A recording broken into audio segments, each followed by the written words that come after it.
नमो अरिहन्ताणम् नमो सिद्धाणम् नमो आयर्याणम् नमो वज्रायाणम्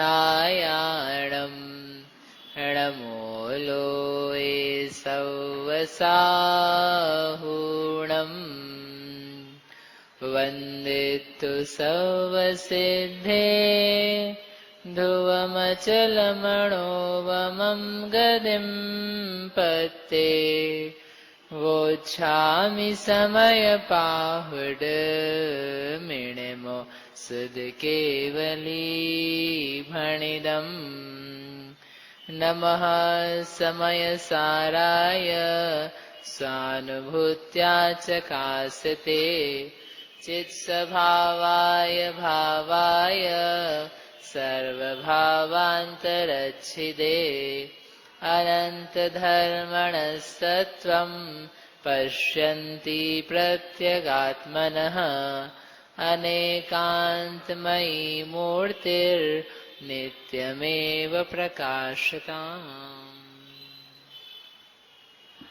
ये परम मांगलिक ग्रंथ श्री समय सार जी परमागम है। इसके रचयिता आचार्य भगवान श्री कुंद कुंद स्वामी हैं।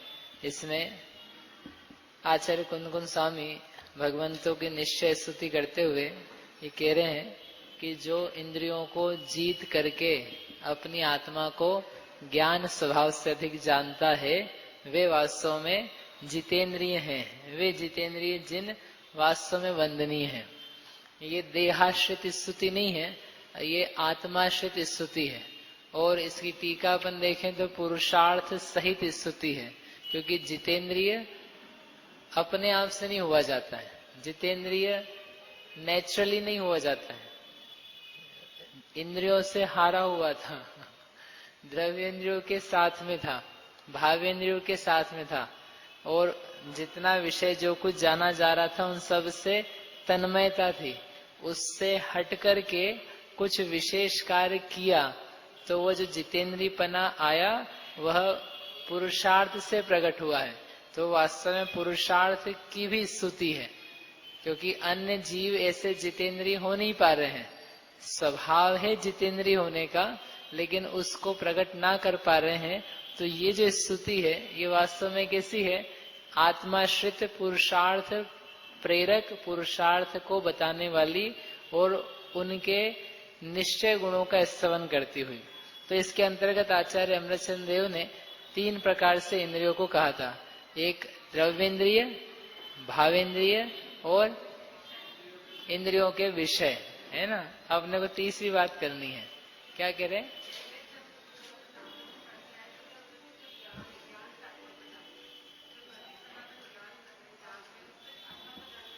हाँ,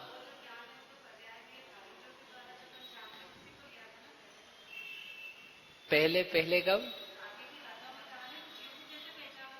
हाँ हाँ हाँ हाँ हाँ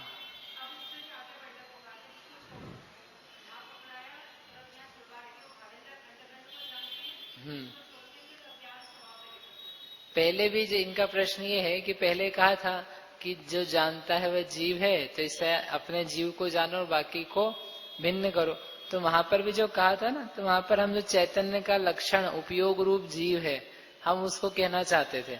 और इसलिए जब 14वीं गाथा आई थी उसके बाद की जो टीका है, उसका जो कलश था, तो उस कलश में कहा था कि जानने वाला जीव है और उसमें ज्ञेय मिश्रित नहीं है। जो स्वाभाविक रूप से जानने की प्रक्रिया बनती है वह ज्ञान है, वह ज्ञान जीव स्वयं है। और उतना ना समझ में आए तो फिर हम ये कहते हैं ये जो जान रहा है, देख रहा है, हम महसूस कर रहे हैं, यह जीव है। तो ये भावेंद्रियात्मक है। तो ये प्रारंभिक दशा में इससे जीव की सिद्धि करी कि जीव है ना। अब यहाँ जीव की सिद्धि हुई हो या ना हुई हो, लेकिन ये दिखाना है कि जो इंद्रियां हैं, इंद्रियां जीव नहीं है। तो इसलिए पहले उन द्रव्येंद्रियों से पृथकता दिखा करके यह चैतन्य स्वभावी जीव अति सूक्ष्मता से प्रकट है, ये जान करके द्रव्य इंद्रियों से पृथकता सिद्ध की। क्योंकि उस समय कहने पर भी कि मैं जानता हूँ, ये जानने वाला जीव है, तब भी शरीर से भिन्नत्व भाषित हो ही जाए ऐसा जरूरी नहीं है। क्योंकि ऐसा फिर ये होता है कि हाँ हम जानने वाले हैं, जानने वाला का अस्तित्व मेरा है। हो भी जाए भिन्नत्व, डिपेंड करता है समझने समझने वाले पर। परंतु यहाँ पर कह करके जो शरीर परिणाम को प्राप्त द्रव्येंद्रिया है उससे बिल्कुल ही भिन्न किया, तो वो काम हुआ। और भावेंद्रियों को तो जीव हमें कहना इष्ट है ही नहीं, हम भावेंद्रियों को जीव नहीं कहना चाहते हैं। ये यही नहीं कहेंगे, आगे 49वीं गाथा आएगी तो वहां पर और विशेष रूप से कहेंगे कि भावेंद्रियां जीव नहीं हो सकती है। भावेंद्रिया ने जो वर्तमान का प्रगट छायोपशमी ज्ञान है, जो इंद्रियों के माध्यम से रस गंध वर्ण आदि जाना जाता है, वो जो जानने वाला उस रूप परिणमित है वह जीव नहीं है। ये समय सार है। इसमें हर किसी चीज को जीव नहीं कह सकते हम, जीव की स्थितियों को भी जीव नहीं कह सकते हैं। अपन तो पता नहीं किस किस को जीव माने बैठे हैं। जीव की चीजों को भी यहाँ पर जीव नहीं मानने वाले हैं। बताओ किस भ्रम में हो। जो जीव से बाहर है अपन तो उसको अपना मानने को तैयार हैं, उसको अपना कहते हैं, एकत्व स्थापित करते हैं, वही मेरे हैं, वही सुख देने वाले। इतनी दूर की बुद्धि है। और यहाँ पर ये जो जीव में होने वाली, अभी राग द्वेष को तो टच नहीं किया, वो पहले हम कर चुके। जो जीव की खुद की ज्ञान की स्थितियां हैं, हम उसको भी जीव मानने के लिए तैयार नहीं है। ये आचार्य देव की दृष्टि है।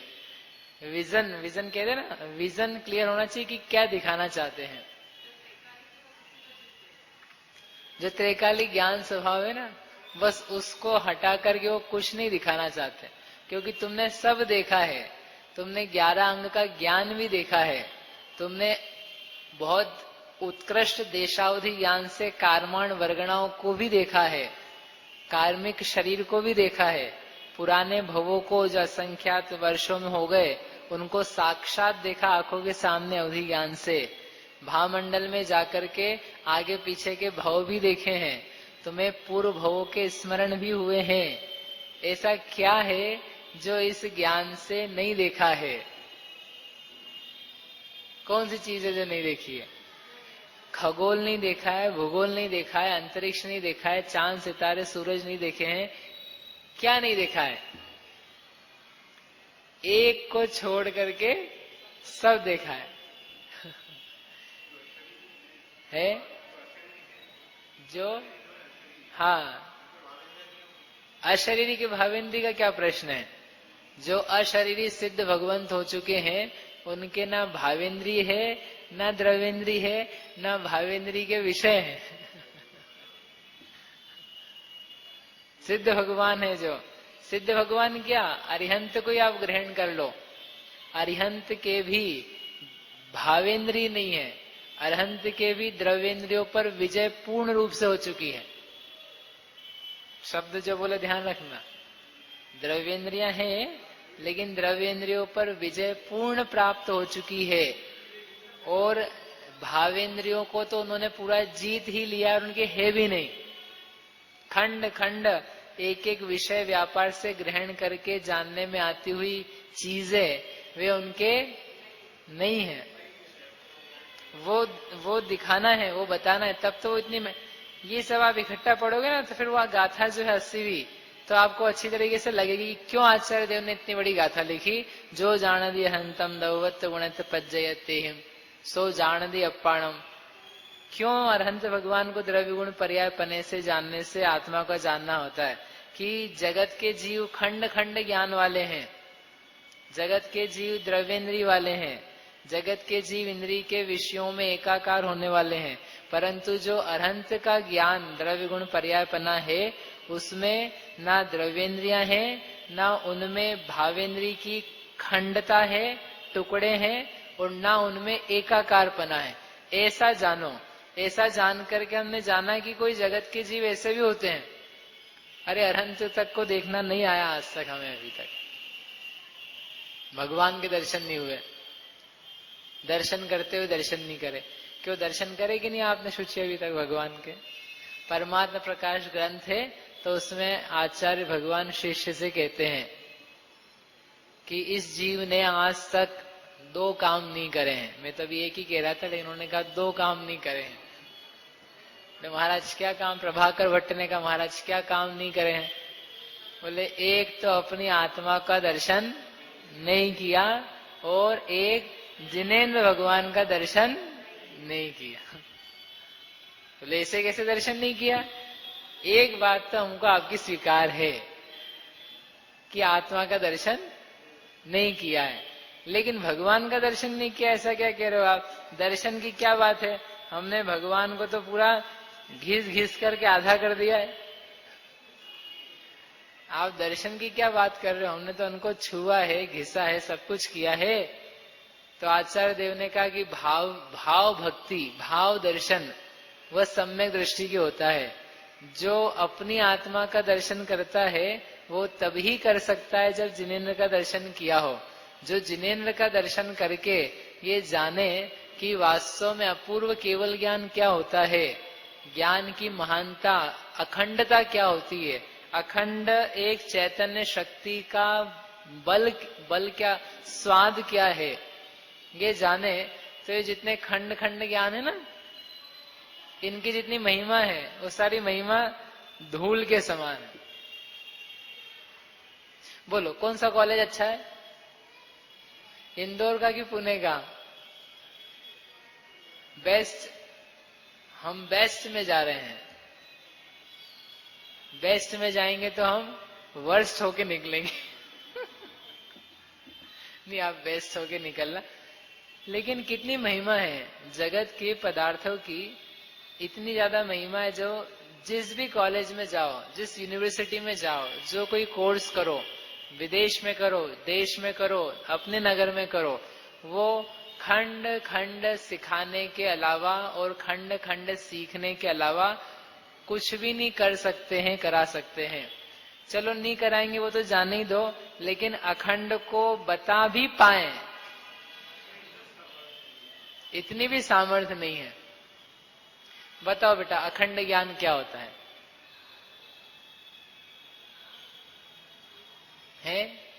ये सबसे अच्छा उत्तर बोला उसने, नहीं तो अभी 10-15 बार इधर उधर लाइनें में घूमती रहती।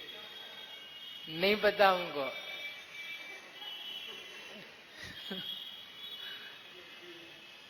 आपसे पूछता ना तो आप मुझे 2-4 उत्तर देते अभी। अखंड ज्ञान क्या होता है?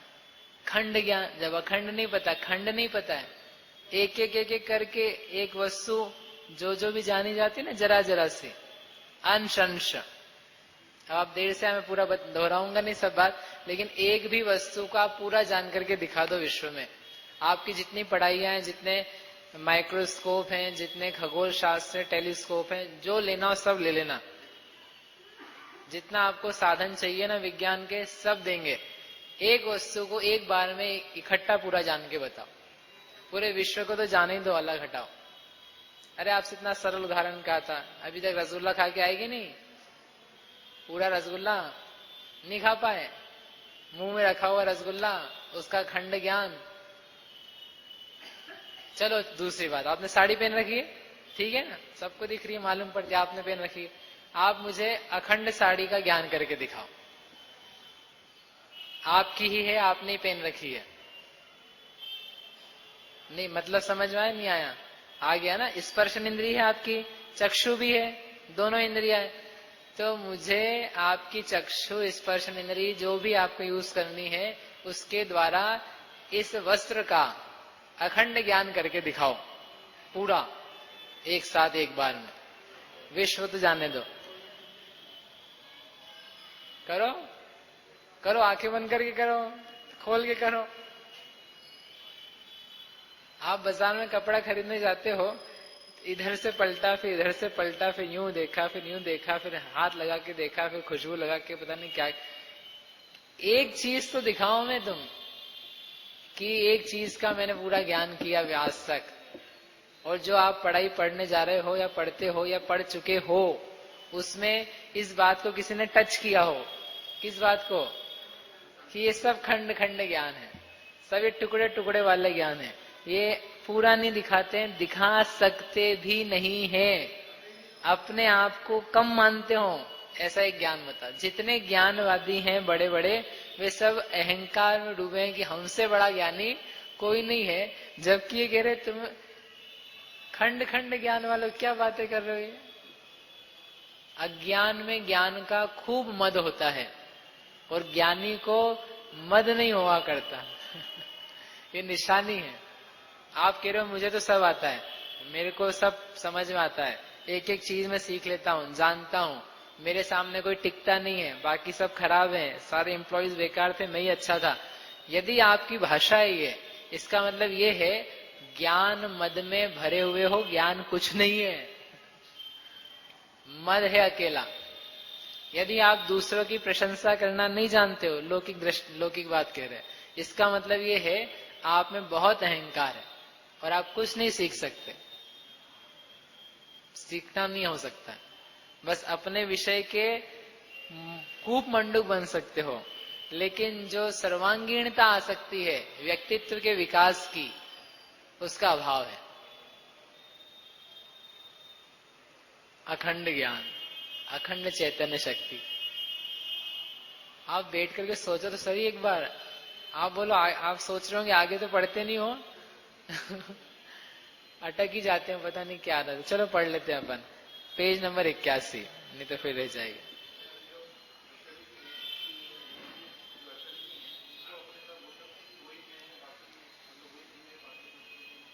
इनका एक प्रश्न है, जो अशरीरी है वो ही जीव है, बाकी सब जीव नहीं है, वही मैं हूं। तो ऐसा कहते हैं, जैसे पहली गाथा आई थी ना, तो आचार्य देव ने कहा था अशरीरी कौन है। पहले तो अशरीरी कौन है, सिद्ध भगवान है। तो जो सिद्ध भगवान अशरीरी है, वे साध्य के प्रतिच्छंद स्थानीय हैं, वे हमारे साध्य हैं। साध्य है यानी वैसा जीव का स्वभाव है और वैसा स्वभाव प्रकट अभी नहीं है, तो साध्य कहा जा रहा है। तो जैसे अशरीरी भगवान है, सिद्ध परमेष्ठी है, वैसा का वैसा इन जीव जितने भी हैं उन सब का स्वभाव है, और स्वभाव होकर के वो ही मैं हूं, ये समय सार कह रहा है। और ऐसा होता हुआ लेकिन सामने तो दिख नहीं रहा है पर्याय में, तो उस पर्याय में प्रकटता के लिए फिर सारा ये मोक्ष मार्ग है। मतलब रॉ मटेरियल जो है ना, रॉ मटेरियल आपका वही है जो सिद्ध का प्रोसेस्ड मटेरियल है। सिद्ध में भी रॉ मटेरियल मतलब सिद्ध का स्वभाव भी है, और सिद्ध में प्रोसेस्ड प्रक्रिया होकर के वस्तु भी है, ठीक है ना, वो दोनों ही है। आप में और हम में ये बात है कि हमारी जो रॉ मटेरियल है यानी स्वभाव है, शक्तियां हैं, वो पूरी अशरीरी सिद्ध भगवंत वाली है, परंतु उसमें जो प्रक्रिया होकर के गुजरना बाकी है, वो चीज के लिए समझने की आवश्यकता है। इसलिए गाथा है, नियम सारसी में इसमें नहीं है सिद्ध जैसे जीव जो भवलीन संसारी वही, जैसे जन्म मरण 8 कर्मों से रहित सिद्ध भगवंत हैं, वैसे के वैसे ये सारे जगत के संसारी जीव हैं, और अपने आप को वैसा ही देखो, वैसे ही जानो, वैसे ही मानो। भाव इंद्रिय, द्रव इंद्रिय, इंद्रिय के विषय, इनसे अपने आप को पृथक करो। पृथक करने के लिए तो बात कर रहे हैं, और पृथक करके फिर हम देखें किस रूप में, जिस रूप में ज्ञायक ज्ञान टंकोत्कीर्ण स्वभाव है, उस रूप में अपने आप को स्वीकार करो। अखंड चैतन्य शक्ति की महिमा लाओ, क्योंकि हमें खंडता की बहुत महिमा है। खंड खंड ज्ञान के लिए सारा जीवन कुर्बान है। पहले अपन क्या करेंगे, बीटेक करेंगे, बीटेक करेंगे, फिर अपन एमबीए करेंगे, और फिर 2-4 पढ़ाइयां आ गई तो और कर लेंगे, फिर जॉब की चीजें, ऐसा करके जिंदगी काय में जाएगी। खंड खंड खंड खंड ज्ञान में, कि एक अखंड ज्ञान का कभी सपने में उठ करके विचार भी आएगा। बोलो पूर्वी, आपने एमबीए किया ना, तो आपने अखंड ज्ञान को कौन से ईयर में पढ़ लिया? 12वीं 11वीं फर्स्ट ईयर, सेकेंड ईयर, कुछ बीबीए कितने साल पढ़े? 12 और 6 16, तो 12 और 6 18 तो पढ़ ही लिए होंगे। तो 18 सालों में अखंड चैतन्य शक्ति का नाम कितनी बार आया? सर आप रसायन विज्ञान के प्रोफेसर हैं, आप बताओ। ना पढ़ाने वालों को पता है, ना पढ़ने वालों को पता है। कहने का अर्थ ये है, हम ये नहीं कह रहे लौकिक पढ़ाइयां नहीं पढ़ी जाए, उसका कोई निषेध नहीं, वो आवश्यक है अपनी आवश्यकता के अनुसार, परंतु उसकी जो महिमा चित्त में बसी है, यही सर्वस्व है, यही सब कुछ है। मुझे यदि 16 घंटे पढ़ना है तो सब कुछ किसको देना है? इसको समर्पित करना है। उसमें से कुछ भी हासिल नहीं होगा, जीवन के अंत तक भी खंड ज्ञान रहेगा। और कुछ समय निकाल करके जीव अपने अखंड चैतन्य शक्ति, चैतन्य स्वभाव के लिए दे दे, तो विश्व की सारी शक्तियां, सारी विद्याएं एक साथ, एक बार में, एक पल में इस जीव में से, खुद में से निकल के आती है। कोई सिखाने वाला नहीं आता, स्वयं में निकल के आती है। उनको बोलते हैं सर्व विद्याओं का अधीश्वर पना। केवल ज्ञानी भगवान के 10 केवल ज्ञान के अतिशय में एक अतिशय है सर्व विद्याओं का ईश्वर पना। जगत की ऐसी कोई विद्या नहीं है जिसके वे ईश्वर स्वामी ना हो, जिनके लिए वो अज्ञात हो। सब तंत्र मंत्र, ज्योतिष विज्ञान, खगोल भूगोल, गर्भ निमित्त, यू नेम एनीथिंग। लेकिन वो बातें पता है कैसी लगती है? सही बताएं? होगा, किसी काल में होगा, किसी को होगा, पता नहीं होगा, होता भी है कि नहीं होता है। अविश्वास से भरा हुआ व्यक्ति, वो क्या विश्वास करेगा? संकीर्ण विचारधारा में ऊंची बातें नहीं आती। जैसे समझो किसी की थोड़ी छोटी बुद्धि हो ना, मतलब ज्यादा व्यापार धंधा चलता नहीं, थोड़ा बहुत ही करता हो, तो उसका बच्चा कहे पिताजी ने बड़ी दुकान खोलनी है, ये मैंने सब सोच लिया है, एक बैंक से थोड़ा लोन लेंगे अपन 5-7 लाख रुपए का, दुकान बड़ी करेंगे, यहाँ से माल लेंगे, यहाँ ये करेंगे, ऐसा ऐसा सब कहे। तो पिताजी क्या कहेंगे उसको? दिमाग खराब है तेरा, है ये तो चल नहीं रही है, ये तो इतने यहाँ तो बैठता नहीं है, और 7-8 लाख की बात कर रहा है। कभी चला है तुमने? पढ़े लिखे हो, कुछ जानते नहीं हो, बैठ जा चुपचाप। बेचारे का जो वीर्य है, उस वीर्य को क्या कर देगा? वो दबा देगा। छोटी सोच वाला व्यक्ति उसको उठा ही नहीं सकता है, और वो उठ भी नहीं सकता है, नहीं कर सकता वो काम। तो ऐसे ही ये बताएं, अनंत भगवान, आचार्य भगवान, केवल ज्ञान, पूर्ण ज्ञान, अखंड ज्ञान, चैतन्य शक्ति। तो बैठा बैठा छोटी सोच वाला हो गया, एक को तो हो नहीं रहा है, इनको खुद को तो है नहीं, इनके तो ठिकाने नहीं है, आता ना जाता, कुछ दिवस बिठा लो, कहला लो, ठीक है आज तो बैठ गए हैं। मतलब वो बैठा बैठा काटते ही रहता है, सोच में ना विकास ही नहीं आ पाता है। जबकि ये इतना विशालता देते हैं, इतनी व्यापकता देते हैं विश्व को देखने की, और विजन क्रिएट कराते हैं, तो उस विजन तक ही नहीं पहुंच पाता। उसके लिए भी पुरुषार्थ चाहिए होता है, सुनने की सामर्थ्य चाहिए होती है। केवल ज्ञान है, पंच परावर्तन है, 4 गतियां हैं, ये सुनने की, समझने की भी लायकात, ताकत चाहिए। सुनना ही मुश्किल है, भरोसा करना मुश्किल है। पैदा होना तो हम अलग ही बात है लेकिन भरोसा आ जाए, इसलिए सम्यक दर्शन है। सबसे पहले तुम भरोसा तो करो, है केवल ज्ञानी भगवंत हैं। अरे आपको नहीं भरोसा तो पूरा करना योग छान लो आप, और मुझे बताना उसके बाद पढ़ने के कि केवल ज्ञान है कि नहीं है। केवल ज्ञान करना नहीं पढ़ ले कोई व्यक्ति, और फिर मेरे से कहे केवल ज्ञान नहीं होता है, बैठो मेरे पास, अद्भुत ज्ञान। ऐसी अखंड एक चैतन्य शक्ति के द्वारा सर्वथा अपने से भिन्न जाना। किसको?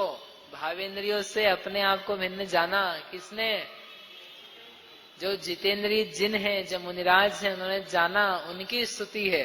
और ये जान करके बता करके उन्होंने अपना रहस्य बता दिया कि इस प्रकार से इनको अलग किया जाता है, जीता जाता है। अब तीसरी बात, अब कुछ बचा जीतने का। द्रव इंद्रिय जीत ली, भाव इंद्रिय जीत ली, लेकिन फिर भी एक चीज और सूक्ष्म बची है। पेज नंबर 81 पे है, ग्राह्य ग्राहक लक्षण वाले संबंध की निकटता के कारण जो अपने संवेदन के साथ परस्पर एक जैसा होता हुआ दिखाई देता है, ऐसा भावेंद्रियों के द्वारा ग्रहण किए हुए इंद्रियों के विषय भूत स्पर्शादि पदार्थों को, ये विषय अपनी चैतन्य शक्ति की स्वयमेव अनुभव में आने वाली असंगतता के द्वारा सर्वथा अपने से अलग किया, ये विधि, सो यह इंद्रियों के विषयभूत पदार्थों का जीतना हुआ। समझ आया? आया कि नहीं आया तो बोलो। आ गया ना? आगे पढ़ो फिर। ग्राह्य ग्राहक लक्षण संबंध, पहले विषय का परिचय दिया और फिर उसके बाद में उसको जीतने का तरीका दिया है ना? हाँ, क्या? द्रव्य और विषय इंद्रिय, नहीं, विषय इंद्रिय नहीं है। द्रव्य इंद्रिया तो शरीर परिणाम को प्राप्त शरीर हो गया, इंद्रियात्मक शरीर। और जो विषय जाने जाते हैं, इंद्रियों के विषय, उनकी हम बात कर रहे हैं। इंद्रियां यानी ये इंद्रियां देखो, और जिस ज्ञान के द्वारा जाना जा रहा है वो भाव इंद्रिय, ठीक है, क्षयोपशम उघाड़ वर्तमान ज्ञान का। और ये माइक जाना, ये माइक क्या है? इंद्रिय का विषय। शरीर क्या है? इंद्रिय का विषय। शरीर द्रव्येंद्रिय भी है और जाना जाता है इंद्रियों के माध्यम से, तो वो विषय भी है। शब्द, गंध, वर्ण, रस, स्पर्श, ये सब क्या है? इंद्रियों के विषय। तो ऐसा करके तीन चीजें करी है, द्रव्येंद्रिय, भावेंद्रिय, ये द्रव्येंद्रिय, भावेंद्रिय उघाड़, और जो इस भावेंद्रिय द्रव्येंद्रिय के माध्यम से जानी जाती हैं, ऐसे स्पर्श, रस, गंध, वर्ण आदि वे हैं इंद्रियों के विषय। उनके बारे में हम बात कर रहे हैं। ठीक है, प्रश्न हो गया आपका स्पष्ट? तो वो कैसे हैं? तो ये कह रहे हैं ग्राह्य ग्राहक लक्षण वाले संबंध की निकटता के कारण। ग्राह्य ग्राहक लक्षण यानी ग्राह्य यानी ग्रहण करने योग्य, ग्राहक यानी जो ग्रहण करता है। तो यहाँ ग्रहण करने से मतलब है ज्ञान के द्वारा, जो ज्ञान से ग्रहण करता है, तो ज्ञान ग्रहण करता है, तो ज्ञान को क्या बोलेंगे? ग्राहक। और जो ज्ञान के द्वारा ग्रहण करने में आता है उसे क्या बोलेंगे? ग्राह्य। ठीक है ना? ज्ञेय, ज्ञायक, ग्राह्य, ग्राहक, ऐसे वर्ड्स बन जाते हैं। तो ग्राह्य ग्राहक लक्षण है किसका? ज्ञान का और ज्ञेय का, पदार्थों का। तो उस संबंध की निकटता, संबंध की निकटता ऐसी की है, निकालना अशक्य है। आप ज्ञान से ज्ञेयों को पृथक कर दो, ये ज्ञेय जो बाहर रखा है और जो ज्ञान है ये तो पृथक ही है, इसको तो कुछ करना ही नहीं है, ठीक है। लेकिन जो ज्ञान है, जिस ज्ञान में जाना जाता है पदार्थ, उस ज्ञान में से ज्ञेय को निकालो बाहर, यानी ज्ञेयाकार को निकालो। आपको जो ज्ञान हो रहा है, ठीक है, उसमें से ज्ञेय को निकाल दो, ज्ञान को रहने दो अकेला। ऐसा प्रश्न है। दर्पण है, दर्पण में से बिंबों को निकाल दो, जो जो उसमें प्रतिबिंब दिख रहे हैं ना, उन सबको निकालो और दर्पण को रहने दो। लाओ, ऐसा दर्पण लाओ। नहीं ला सकते? अरे वाह, अपन दर्पण के सामने कुछ नहीं रखेंगे, बिल्कुल स्वच्छ दर्पण रखेंगे, क्लीन। कुछ लाल पीला काला नीला सामने सामग्री नहीं रहेगी। और ज्यादा ही आपको नहीं आए ऐसा करते हुए, तो दर्पण को सीधा ऐसा खड़ा करना, आकाश की तरफ मुंह करके रख देना।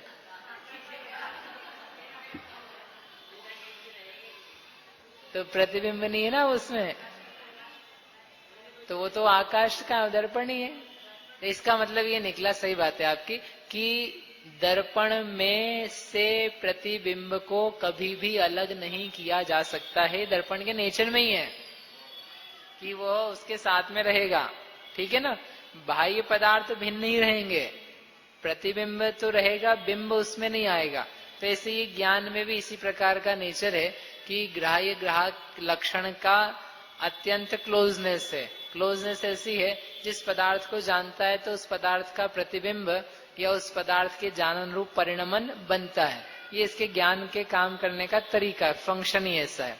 तो ऐसे संबंध की निकटता के कारण अब होता क्या है, समस्या क्या है कि निकटता इतनी ज्यादा है तो उससे समस्या पैदा होना चालू हो जाती है कि संवेदन, अपने संवेदन के साथ यानी अपने अनुभव के साथ परस्पर एक जैसा हुआ दिखाई देता है। अब वहां लिखा आपके किताबों में ऐसा है, आप लोग सोच रहे होंगे कि गलत पढ़ रहा हूं, वो विशेषण भावेंद्रीय का नहीं है, वो विशेषण इंद्रिय के विषयभूत पदार्थों का है। तो उसके ऊपर लगाना है कि जो इंद्रिय के विषयभूत पदार्थ हैं वे कैसे प्रतिभाषित होते हैं, एक जैसे होते हुए दिखाई देते हैं। किसके साथ एक जैसे, ज्ञान के साथ में एक जैसे होते हुए दिखाई देते हैं। अपने संवेदन के साथ, अपने संवेदन के साथ परस्पर एक जैसे हुए दिखाई देते हैं।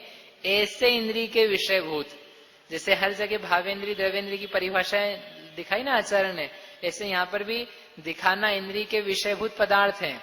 और बहुत सरलता से तो इतना इजी है, इंद्रिय के विषयभूत स्पर्शन आदि पदार्थ वही है, लेकिन कौन से वाले लेने हैं उसको बताने के लिए इतना सारा विषय खोल रहे हैं, इतने सारे विशेषण दे रहे हैं कि जो अपने संवेदन के साथ में परस्पर एक जैसे होते हुए दिखाई देते हैं और भावेंद्रियों के द्वारा ग्रहण किए जाते हैं। इसका अर्थ क्या निकला कि हमको बाहर वाला नहीं लेना है, भावेंद्रियों ने जो ग्रहण किया है उसको लेना है। भावेंद्रिय को भी नहीं लेना है, क्योंकि भावेंद्रियों की जो जीतना वाली बात थी वो हम पहले करके आ चुके हैं। एक ज्ञान की परिणति, उस एक ज्ञान की परिणति में ज्ञान है और जिस विषय को जाना जा रहा है उस रूपता का ज्ञेयाकार रूप परिणमन वो भी उसी ज्ञान में है जो दर्पण है। तो दर्पण की स्वच्छता दर्पण में है। उसी समय में जिस समय स्वच्छता है, स्वच्छता रूप से परिणमित है, उसी काल में और एक और चीज क्या दिखाई दे रही है आपको, प्रतिबिंब। वो प्रतिबिंब आपको किसका दिख रहा है, प्रतिबिंब किसका दिखाई दे रहा है, जो बाह्य में गे है उसका दिखाई दे रहा है, ठीक है ना। मोर है दर्पण के सामने, दर्पण में मोर है, तो आप क्या बोलोगे, क्या दिख रहा है, मोर दिख रहा है, बराबर। मोर दिख रहा है कि दर्पण दिख रहा है,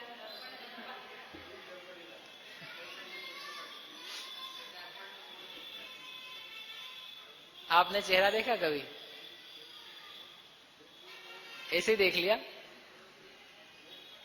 कैसे देखा, बोलो, ये तो देखा होगा, कैसे देखा, कांच के सामने गए और देखा। तो कांच के सामने जब आप गए तो आपने क्या देखा, कांच देखा कि चेहरा देखा,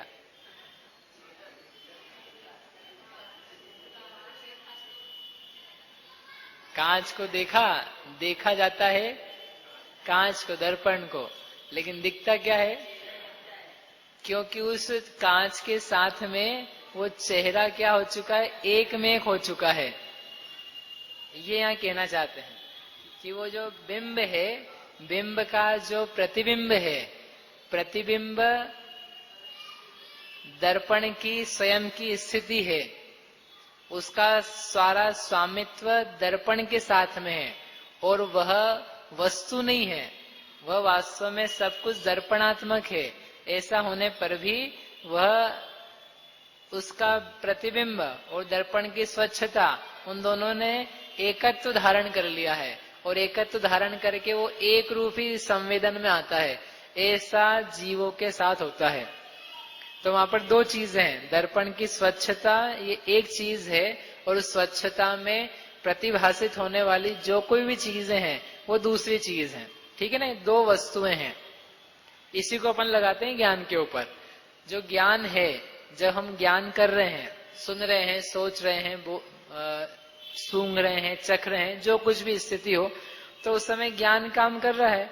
तो कौन सा ज्ञान है? इंद्रियात्मक ज्ञान है। तो कौन सी इंद्रियात्मक कहेंगे? भावेंद्रीय ज्ञान। तो भावेंद्रीय ज्ञान एक चीज हुई, और उस भावेंद्रीय ज्ञान का जब परिणमन हो रहा है तो उसमें हो क्या रहा है? विषय बन रहा है ना कुछ, ज्ञान और ज्ञान का विषय। ज्ञान का विषय पृथकभूत है बाहर में, परंतु जो जाना जा रहा है वो पृथकभूत नहीं है, वो ज्ञान में ही है। जैसे आपने रसगुल्ला खाया, तो रसगुल्ला खा करके रसगुल्ला किस में है? ज्ञान में है कि रसगुल्ला रसगुल्ले में? जैसे आपने मुंह में रसगुल्ला रखा, चबाया, रस लिया, सब कुछ आ गया, तो आपको क्या लगता है? वो जो उसका मिठास का रस था, जो उसकी चाशनी थी, जो उसका छेना था, वो सारा का सारा आप में प्रविष्ट हुआ कि नहीं हुआ?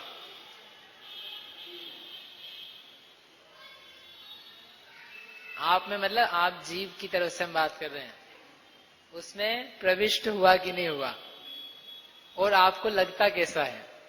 अच्छा बुरा नहीं, मतलब वो प्रवेशता की तरफ से कि ये मैंने ग्रास्प कर लिया, इसको आत्मसात कर लिया।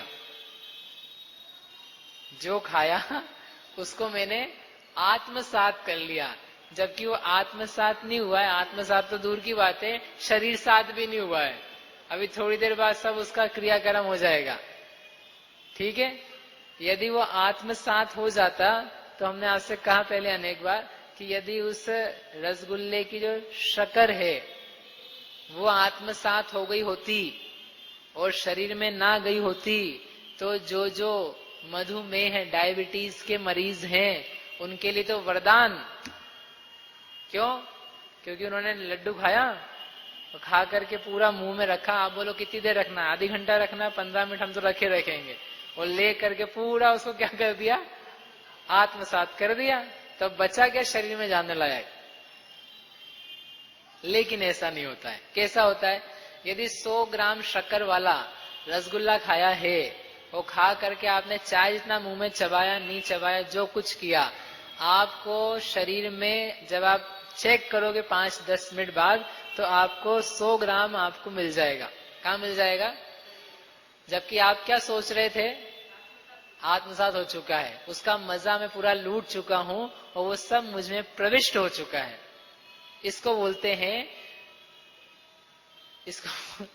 इसको बोलते हैं गेय पदार्थों के साथ इंद्रिय विषयों के साथ में एकत्व। ये बच गया। भावेंद्रियों पे जय कर रहा है जीव, द्रव्येंद्रियों पे कर रहा है, लेकिन जानना तो अभी भी चल ही रहा है ना। जानना कैसे बंद करेंगे? तो वो जानते हुए जितने गेय पदार्थ हैं, उन गेय पदार्थों के साथ में जानते हुए संवेदन के साथ में एकत्वता की जा रही है। एक बने का भाव किया जा रहा है। एक बने का भाव किया जाएगा तो क्या समस्या है? क्या समस्या है? ये प्रॉब्लम है कि ज्ञान का स्वाद आने के बजाय आपको जो कुछ स्वाद आ रहा है वो गेय का स्वाद आ रहा है। जैसे वही रसगुल्ला अपन फिर से खिला लेते हैं, अपने पास तो ढेर भर के हैं, तो खाया।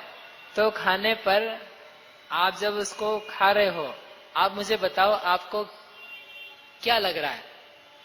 किस बात का नॉलेज आ रहा है? मिथिलेश भाई, रसगुल्ला खाया ना, तो क्या लग रहा है आपको? है मीठा लगता है, और क्या है? इतना सरल सा उत्तर है। जब खाया तो मीठा लग रहा है। मीठे के अलावा और कुछ लग रहा है? हाँ, अच्छा भी लग रहा है। और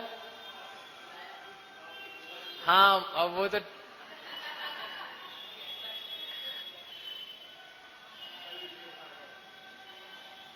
मीठा लगता है, मुलायम लगता है, सुगंधित लगता है, सॉफ्ट लगता है, सफेद लगता है, अच्छा लगता है, सब लगता है। ये सब हो रहा है, लेकिन ये सारा जो आप वर्णन दे रहे हो, ये वो रसगुल्ले का है कि ज्ञान का है? ये सारा वर्णन आपने दिया रसगुल्ले का, जबकि ये सब चीजें चल रही थी ज्ञान में। ज्ञान का स्वाद ना आता हुआ पूरा का पूरा गेय का स्वाद और गेय में एकत्व और गेय की सारी कहानी है। यानी ये वही वाली बात हो गई कि जो दर्पण आप देख रहे थे, तो मैंने आपसे पूछा आप क्या देख रहे हो, तो आप कह रहे हो कि मैं चेहरा देख रहा हूं, जबकि आप चेहरा नहीं देख रहे हो, आप दर्पण देख रहे हो। लेकिन आपके ज्ञान में अभ्यास इस प्रकार का बन चुका है कि मुझे बस चेहरा दिख रहा है। एक साधारण व्यक्ति से कभी पूछो ना, आप एक काम करना घर में, दर्पण के सामने कोई खड़ा हो उससे पूछना क्यों क्या कर रहे हो, देख रहा हूं, संवर रहा हूं, श्रृंगार कर रहा हूं, बाल बना रहा हूं, वो ये सब जवाब देगा। एक भी व्यक्ति उत्तर दे मैं दर्पण देख रहा हूं, तो उस भेद विज्ञानी से मुझे मिलाना। जबकि सब लोग क्या कर रहे हैं, दर्पण देखते हैं। नहीं, दर्पण में प्रतिबिंब नहीं है, इसका इनकार नहीं है हमको, वो तो है वहां पर, उसका सद्भाव है, वो असद्भूत नहीं है, वो असत्य नहीं, वो कल्पना नहीं है, वो है। ज्ञान में जो मिठास का ज्ञान हुआ है, तो उस मिठास के ज्ञान का हमको इनकार नहीं। कुछ आपको रसगुल्ले का स्वाद मीठा लगा है, सॉफ्ट लगा है, तो वो असत्य नहीं है, काल्पनिक नहीं है, वस्तुभूत है। लेकिन ऐसा होने पर उस ज्ञान का, संवेदन का और ज्ञेय का वो मिश्रण हो चुका है। वो मिश्रण होकर के दोनों को मिलाकर के एक रूप में खाया जा रहा है। समझे मीठी घास नाज को ना पहचाने, त्यों अज्ञानी जीव निजातम स्वाद न जाने। हाथी है, हाथी को अच्छा भोजन लपेट करके दिया किसमें, घास फूस में, वो घास फूस खाता है, वो खा के क्या मानता है, घास ही मीठी है, घास ही बढ़िया है, घास ही अच्छी है, घास में स्वाद है। मूर्ख, घास में स्वाद नहीं है, स्वाद भोजन में है, गुड़ का स्वाद है, तो कह रहा घास का स्वाद है। ऐसे के ऐसे जितने हम आप जीव हैं, जो कुछ स्वाद आता है तो स्वाद और मजा आनंद ज्ञान का है, लेकिन ज्ञान को स्वीकारता नहीं, और जितने ज्ञेय हैं उनको निरंतर स्वीकारता है, और ज्ञेय से आनंद आता है ऐसा मानता है। तो ये ज्ञेय पदार्थों को जीतता नहीं है, ज्ञेयों में बुद्धि लगाता है। ज्ञेयों के संग्रह में अपना जीवन जा रहा है कि ज्ञान के संग्रह में जा रहा है। अपन बारंबार यहाँ बैठ करके भी ज्ञेय ज्ञेय ज्ञेय इनको ग्रहण करना चाह रहे हैं कि ज्ञानात्मक होना चाह रहे हैं, ज्ञेयात्मक कि ज्ञानात्मक, होंगे दोनों एक साथ, लेकिन ध्यान पूरा का पूरा ज्ञेय पे है। ये यहाँ पर कह रहे हैं आचार्य, समझ में आए? अब अपन इसको फिर से पढ़ते हैं। ग्राह्य ग्राहक लक्षण वाले संबंध की निकटता के कारण, यानी ज्ञान और ज्ञेयों का इस प्रकार का नेचर ही है कि ज्ञान ज्ञेयों को जानता है, ज्ञान में ज्ञेयों को जानने पर ज्ञान ज्ञेयाकार रूप से, यानी उनके जानन रूप से परिणमित होता है, बदलता है। ये इसके काम करने का फंक्शन है। और ये निकटता है, इसको आप दूर नहीं कर सकते हो, ये अशक्य है कि आप सोचो कि अच्छा एक काम करो, हमको ना दर्पण का प्रतिबिंब अलग कर दो, दर्पण अलग कर दो, इम्पॉसिबल है। ऐसे ही आप सोचो कि अच्छा मुझे ज्ञान ही चाहिए, तो ज्ञान अलग कर दो और ज्ञेयों को अलग करो, ज्ञेय बेकार है सारे, ज्ञेयात्मक परिणति अलग ही रख लो, बोले ये इम्पॉसिबल है, ये नहीं कर पाएंगे। ज्ञान तो ज्ञेयात्मक रूप से परिणमेगा ही परिणमेगा, ठीक है, लेकिन कुछ और काम बन सकते हैं, वो हम करवा सकते हैं, ठीक। तो ये इसकी संबंध की निकटता के कारण, जो अपने संवेदन के साथ में, यानी जो अपने अनुभव के साथ में काम करते हुए ज्ञान के साथ में परस्पर एक जैसे होते हुए दिखाई देते हैं, ऐसे इंद्रिय के विषय, यानी जिन इंद्रियों को विषयों को जाना जाता है, वे अपने साथ एक में होते हुए दिखाई देते हैं। जैसे अपन ने एक दूसरा उदाहरण यदि दे, बुखार आया, ठीक है, तो बुखार आ गया, शरीर में आ गया। अब शरीर में बुखार आया तो हो क्या रहा है, देह उष्णता रूप से परिणमित है। अपन जो संवेदन कर रहे हैं, वो अपने संवेदन में क्या स्थिति है, संवेदन में क्या, संवेदन समझ रहे ना, जानने में आपकी क्या स्थिति है। शरीर को बुखार आया है, मैं तो निर्बुखारी हूं, मुझे बुखार है ही नहीं, बुखार से शून्य हूं मैं, क्या महसूस होता है, ये ज्ञेय जाना किसने, ज्ञान ने। जानते सही उस संवेदन के साथ में, यानी उष्ण संवेदन के साथ में एकत्व बनता है। जबकि ज्ञान गर्म नहीं हुआ था। ज्ञान ना ठंडा होता है, ज्ञान ना गर्म होता है, ज्ञान ना कटता है, ज्ञान ना फटता है, ज्ञान ना उबलता है, ना उफनता है, ना डिप्रेस होता है, ज्ञान कुछ नहीं होता, ज्ञान ज्ञान रहता है। लेकिन ज्ञान में जो जिस रूप का जाना गया उसको यानी संवेदन, उस संवेदन के साथ में उस इंद्रिय विषय को क्या किया, एक में एक, मिक्स ही नहीं, एक जैसे होते हुए दिखाई देते हैं, एक हुए नहीं है। दर्पण में दिखने वाला प्रतिबिंब और दर्पण की स्वच्छता ये सर्वथा एक नहीं हो गए हैं। दर्पण में दिखने वाला बिंब और दर्पण की स्वच्छता या दर्पण ये सर्वथा हर प्रकार से एक हो गए हों, ऐसा नहीं है।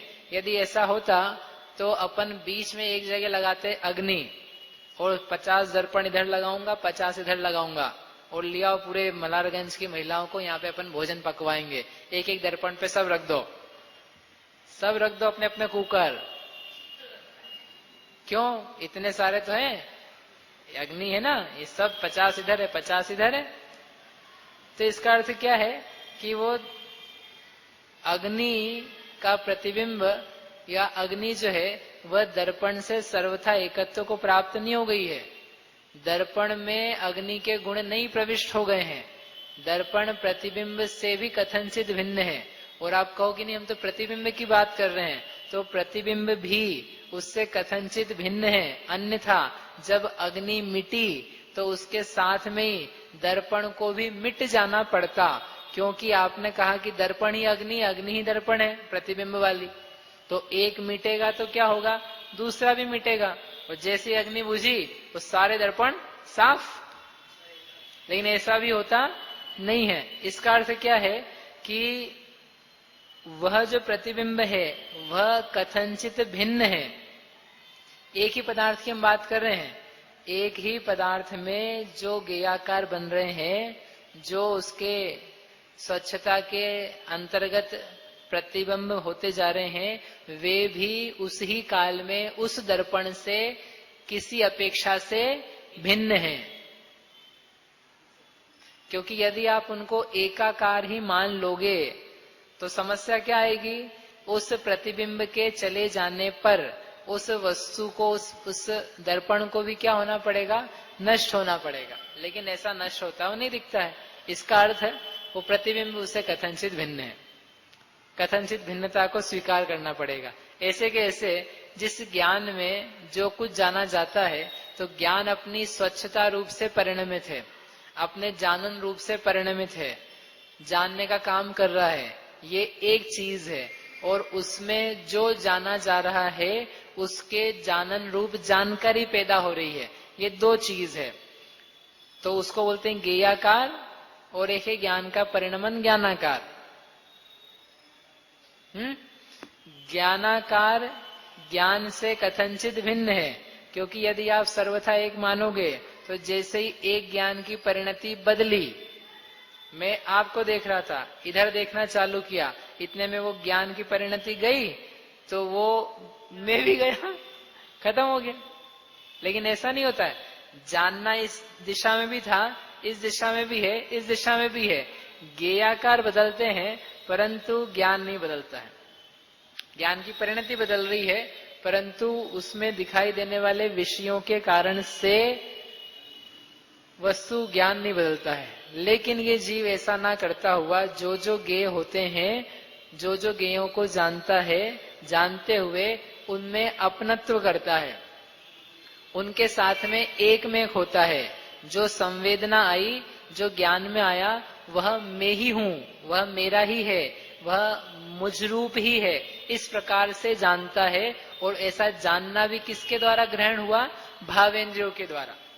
इसे दो चीजें दी है कि एक तो एक जैसी होती हुई दिखाई देती है, और ये सहज ज्ञान नहीं है, भावेंद्रियों के द्वारा ग्रहण किया गया है। तो भावेंद्रियों के द्वारा ग्रहण किया तो ये भावेंद्रिय से भिन्न हुआ, कि भावेंद्रिय जानती रही थी, भावेंद्रियों ने जो जाना है उस बात को लेकर के हम यहाँ एकत्व दिखा रहे हैं। ऐसे भावेंद्रियों के विषयों को या इंद्रिय के विषयों को क्या करना है, जीतना है। समझ में आ रहा है कि नहीं आ रहा है? थोड़ा सा नहीं कठिन, नहीं सूक्ष्म है। द्रव्येंद्रियों को जीतने में तो बहुत सरल था, वो सबसे इजी बात थी। भावेंद्रियों को जीतने में थोड़ा सूक्ष्म था कि भावेंद्रियों को जीतने ही क्यों है, उसमें खंडता क्या है, वो आपको स्वयं भाव वासना करके निकालना होगा, लेकिन उससे आगे बढ़े थे। अभी कह रहे हैं कि जो जान रहे हैं, जानने के साथ में उन चीजों के साथ में एकत्व हो रहा है, इस चीज को आपको प्रयोग करना पड़ेगा। ठंडी लगती है तो ठंडी लगने में होता क्या है, हम ही ठंडे हो चुके हैं, मैं ठंडा हो चुका हूं। वो जो मिष्ठान्न खिलाया था आपको, तो खाने पर क्या लगा था, हमने ही खा लिया ने ग्रहण कर लिया।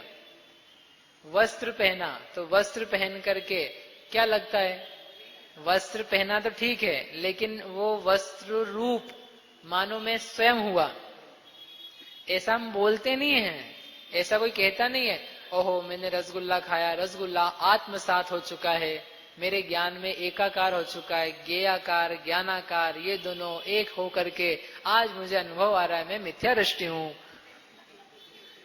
ऐसा कोई बोलता नहीं है। लेकिन जो अनुभव है ना, अनुभव वो चलता है कि नहीं, आप ये देखो। क्योंकि क्या होता है प्रॉब्लम, शास्त्र के वर्ड होते ना तो ऐसा लगता है शास्त्र की दुनिया अलग चल रही है, और जो अपनी रोजमर्रा की जिंदगी है ना वो तो अलग ही चलती है। उसमें ना ज्ञान आता है न ज्ञेय आता है। वो तो भला हो कि आज ग्राहक आ गया तो थोड़े व्यापारी लोग खुश हो गए आया ना ग्राहक लक्षण, तो उतना तो समझ में आया होगा ना। मतलब वर्ड्स या जो भाव होते हैं वो ऐसे होते हैं कि ये दुनिया अलग है और लौकिक दुनिया अलग है, जबकि उसी दुनिया में इस बातों को सेट किया करना है, और उधर से तो उठा करके लाए सब ये, उसी जीवन को देख करके तो समस्या लाए कि प्रॉब्लम्स क्या क्या है।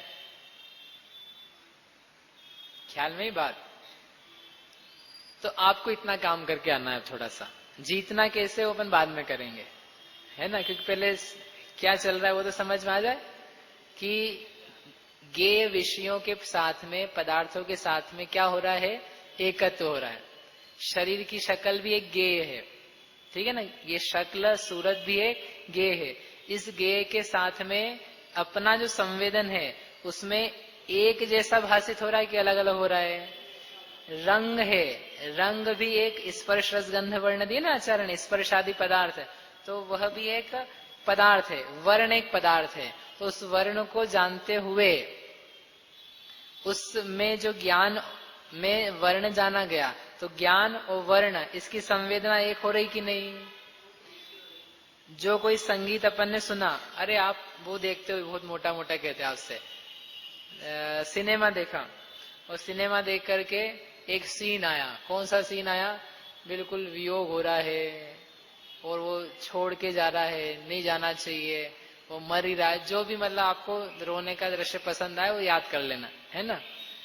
और उसको देखते देखते क्या होता है, और यहाँ से आंसू बहना, सब लोगों की आंखों में आंसू ही आंसू आने लग जाते, पर्दे को एक भी आंसू भी आ जाए,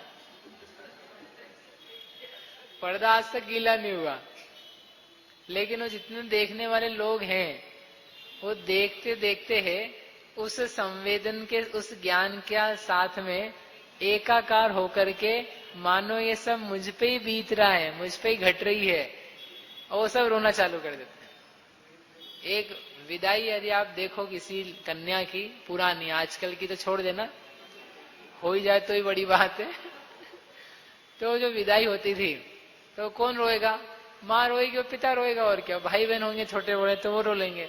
लेकिन वो जो चालू होता है माहौल, जब वो लड़की जाती है तो वो माँ से गले लग करके ओ ऐसी रो रही जैसे कोई बाद में मिलने ही नहीं वाली है, लेकिन वो रोना चालू करती है, और उसको देख करके फिर पिता भी रोता है, उसको देख के भाई बहन रोते हैं, और फिर उसको देख करके जितने मामा फूफा चाची नानी जो बरसों में नहीं मिले उनसे, सब चालू हो जाते हैं। क्यों हो जाते, क्या होता है वहां पे, कि वो जो ज्ञान है ना, उस ज्ञान के साथ में अपने आप की संवेदनाओं के साथ में उस गेय को जोड़ते हैं। ओहो, कितने दुख में है, लड़की जा रही है, इसका घर बदल रहा है, नए घर जाएगी और इस घर से छूट रही है, तो कोई क्या नरक में जा रही है क्या? ऐसे क्यों रो रहे हो? है जीवित ही तो है, अभी 2 दिन बाद फिर मिल जाएगी, 2 घंटे बाद ही होता है, आप ज्यादा जानते हो। तो ये रो क्यों रहे हैं? लेकिन फिर भी वो रहा नहीं जाता, आ ही जाता है। अब हम आपको रोने की मना नहीं कर रहे हैं, मैं तो ये कह रहा हूं आपसे कि उस गेय के साथ में हुआ क्या। उस गेय, वो रोना बाहर है इतना, दूसरे का देखना है, देखते हुए उस संवेदना के साथ में अपन ने एकत्व किया, एक जैसी भाषित हुई, तो भाषित होकर के मानो मैं खुद ही दुखी हो चुका हूं, मुझे दुख हो रहा है, ऐसे दुख को अनुभव करता हुआ उसके आंसू आना चालू हो जाते। ये प्रॉब्लम है, ये समस्या है। कोई घटना देखी और घटना का देखते ही तत्काल प्रभाव आता है। यहां किसी ने खड़े होकर के 4 अपशब्द भी हाल बोल दिए, तो उस घटना का प्रभाव क्या आएगा, उसको कौन कौन महसूस कर लेगा? सब महसूस कर लेगा। अब आप ये सोचो, जिनेंद्र भगवान पूरे विश्व की सारी घटनाओं को एक साथ देखते हैं, वो कितने उन घटनाओं के साथ में एकाकार होते हैं, वो कितनी कन्याओं की विदाई देख रहे हैं। सभी नहीं, जो ब्रह्मचारी उनको छोड़ दो। जिनेंद्र भगवान कितनी कन्याओं की विदाई के दृश्य को देख रहे हैं, जहां जहां हो रही सब देख रहे हैं, तो उनके कितने आंसू निकल रहे हैं। अरे मोह तो आपको भी नहीं, जिस ब्याह में आप गए थे ना, अपने फूफी फूफी जो भी है, तो वो बेटी से भी आप कभी मिले नहीं, लेकिन जब विदाई के टाइम खड़े थे तो रोए तो आप भी थे, और मोह आपको भी नहीं था, बिना मोह के रोए थे। अब मुझे आप बताओ क्यों रोए थे, क्या समस्या थी रोने की? है वो एक्सपीरियंस आप कर रहे हो, तो यानी उस संवेदना को अपने ज्ञान के साथ में जोड़ दिया। और ये जोड़ना कितना घातक है आप देख लो, क्योंकि यदि ये नहीं जीता जाएगा तो आप भावेंद्रियों से रहित हो गए, अखंड चैतन्य शक्ति प्राप्त हो गई, युग पर सब जानने में आ गया, बेटा तुम रोते ही रहोगे। क्यों? क्योंकि तुमने उसको पृथक तो करना सीखा ही नहीं है, तुमने उस ज्ञान को और ज्ञेयाकार को अलग अलग नहीं जाना है। तुम्हें केवल ज्ञान देके हम करेंगे क्या? तुम खुद हैरान हो जाओगे, आत्महत्या कर लोगे अपनी, कि हम नहीं रह सकते ऐसा, किस किस को देखें, क्या क्या करें। इसलिए इतना गहरा विषय दिया उन्होंने तीसरा, कि ज्ञेयाकारों से भी आपको जीतना आना चाहिए। वीतरागता का बिंदु है ये, वीतरागता रग रग में बसी होनी चाहिए, तब जाके तुम्हारा इंद्रियों को जीतना बन पाएगा। अपेक्षा समझनी पड़ती है, बाकी तो ये ज्ञेयाकार भी है। जो ज्ञान में आकार बनता है ना, आकार बनता है ना, ज्ञान परिणमित होता है। तो जिस रूप ज्ञान परिणमित हुआ, ज्ञेय के माध्यम से उसका नाम है ज्ञेयाकार, और वही ज्ञान रूप है, ज्ञानात्मक है, वो ज्ञान ही है, इसलिए वो ज्ञानाकार है। एक ही चीज के 2 नाम हैं, देखने के नजरिए अलग अलग है, ऐसा है। इसलिए अभी तो अपन ने क्या दिखाया है, समस्या क्या है वो दिखाई है। बहुत अच्छा विषय, आप इसको अच्छे से विचारना, क्योंकि जब तक समझ में नहीं आएगा ना, तब तक अपनी प्रॉब्लम्स क्या हैं वो निकल के बाहर नहीं जाएगी। ये याद कर लो पंक्तियां जितनी लिखी ना इस गाथा की, 3 पैराग्राफ है, जरा जरा से इसको याद कर लो, बैठ करके आप इसको दोहराओ। कुछ नहीं करना सामायिक में, आप तो शुरू से लेके आखिरी तक, शुरू से लेके आखिरी तक एक ही पैराग्राफ, अलग अलग दिन, एक दिन द्रव्येंद्री, भावेंद्री, फिर इंद्री के विषय, कुछ निकल के आएगा आपको, मैं आपको विश्वास दिलाता हूं। आपको कुछ नई प्रतीति निकल के आएगी, समझ में आ जाएगा वो क्या कह रहे हैं। इस प्रकार से इनको हम जीतने का उपाय प्राप्त करें, ऐसी मंगल भावना से अभी की बात